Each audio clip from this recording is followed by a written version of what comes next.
श्री स्वामी समर्थ सर्वांना। उद्या दसऱ्याच्या दिवशी आपल्याला अंघोळीच्या पाण्यात ही एक वस्तू टाकायची आहे।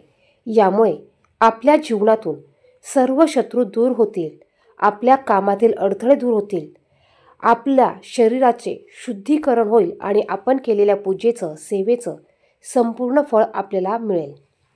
2 ऑक्टोबर गुरुवार या दिवशी दसरा आलेला आहे आणि दसऱ्याच्या दिवशी आपल्याला सर्वांना सकाळी लवकर उठून अंघोळीच्या पाण्यात ह्या काही वस्तू टाकायच्या आहे।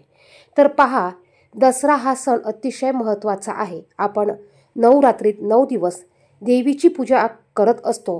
9 दिवस आपण देव घटी बसवलेले असतात। दसऱ्याच्या दिवशी आपल्याला देवांना सुंदर असं पंचामृताने स्नान घालायचं आहे।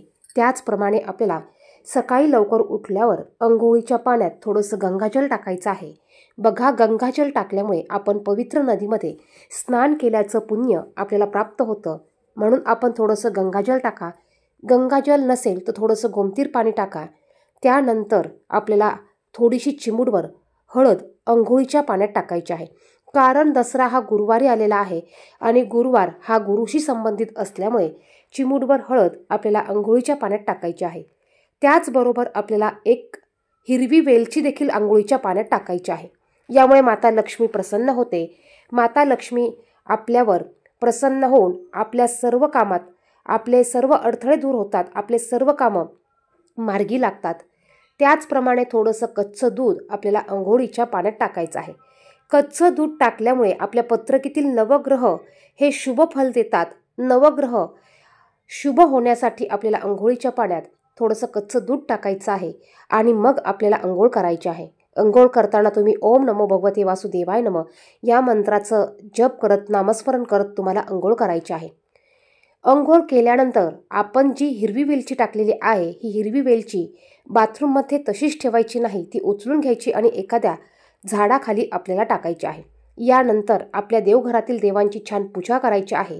त्याचप्रमाणे या दिवशी दसरा असल्यामुळे आपल्याला आपल्या घराच्या मुख्य दरवाजाला 11 आंब्याच्या पानांचं तोरण लावायचं आहे।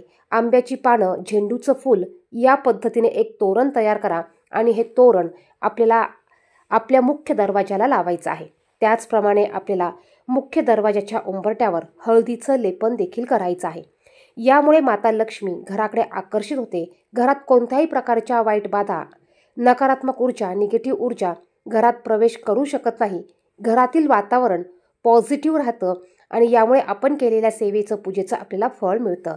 त्याचप्रमाणे दसरा असल्यामुळे आपल्याला दसऱ्याच्या दिवशी आपल्या घरात असलेल्या शस्त्रांचं देखील संध्याकाळी पूजा करायची असते। या पद्धतीने आपल्याला उद्याच्या दिवशी अंघोळीच्या पाण्यात सर्वांनी या वस्तू टाकून अंघोळ करायची आहे। व्हिडिओ आवडला तर व्हिडिओला लाईक करा, शेअर करा। चॅनेलवर नवीन असाल तर चॅनेलला सबस्क्राईब करा। धन्यवाद।